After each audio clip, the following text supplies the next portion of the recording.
So దానిలో first 8 marks questions కనుక తీసుకున్నట్టయితే వేవ్స్ చాప్టర్ నుంచి మీకు ఒక 8 మార్క్స్ క్వశ్చన్ కంపల్సరీ వస్తుంది. దానిలో ఫస్ట్ క్వశ్చన్ కనుక తీసుకున్నట్టయితే formation of stationery waves in an open air column, that is open air column లో కరస్పాండింగ్లీ ఫార్మేషన్ ఆఫ్ హార్మోనిక్స్ ని ఎక్స్ప్లెయిన్ చేయాలి. ఇది 6 మార్క్స్ వస్తుంది. దీంతో పాటు 2 మార్క్స్ దానికి మీకు ట్యాగ్ ప్రాబ్లం ఇస్తాడు.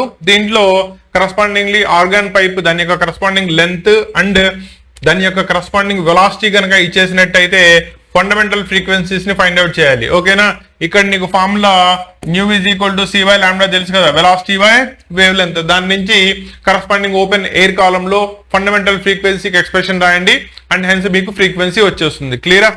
నెక్స్ట్ సెకండ్ క్వశ్చన్ కనుక తీసుకున్నట్టయితే డాప్లర్ ఎఫెక్ట్ అంటే ఏంటి ఎక్స్ప్లెయిన్ చేయడం. That is nothing but position of a source కానీ లేదా అబ్జర్వర్ కానీ మారినప్పుడు correspondingly change in the frequency produce అవుతుంది. దాన్నే డాప్లర్ ఎఫెక్ట్ అంటారు. దీన్ని మనం 4 సిచ్యువేషన్స్ లో చదువుతాం. దాంట్లో ఇక్కడ మీకు ఇచ్చినప్పటికల్లా question when the source is in motion అంటే ఏంటి, అబ్జర్వర్ రెస్ట్ లో ఉన్నాడు, సోర్స్ మూవ్ అవుతుంది. ఇక్కడ మీరు రెండు చెప్పాలి. సోర్స్ ఎవే మూవ్ అయితే ఏమవుతుంది, టువర్డ్స్ మూవ్ అయితే ఏమవుతుంది. మనం జనరల్లీ ఎవే మూవ్ అయితే ఎక్స్ప్రెషన్ తీసుకొచ్చి దాని యొక్క సైన్ జస్ట్ ఆపోజిట్ చేసి రాస్తే కనుక టువర్డ్స్ మూవ్ అయితే వచ్చేస్తుంది. క్లియరా? ఇది డాప్లర్ ఎఫెక్ట్ మీద. ఇవి రెండు కూడా వేవ్స్ చాప్టర్ నుంచి 8 మార్క్స్ కి మోస్ట్ ఇంపార్టెంట్ గెస్ క్వశ్చన్స్. క్లియరా? సెకండ్ ఇయర్ వాళ్ళకి కాబట్టి ఇక్కడ పాయింట్ చెప్పాలి. మీకు ఎంసెట్ కి సంబంధించి మన క్యాంపస్ లో ఆఫ్లైన్ క్లాసెస్ రేపు 23rd నుంచి స్టార్ట్ అవబోతున్నాయి.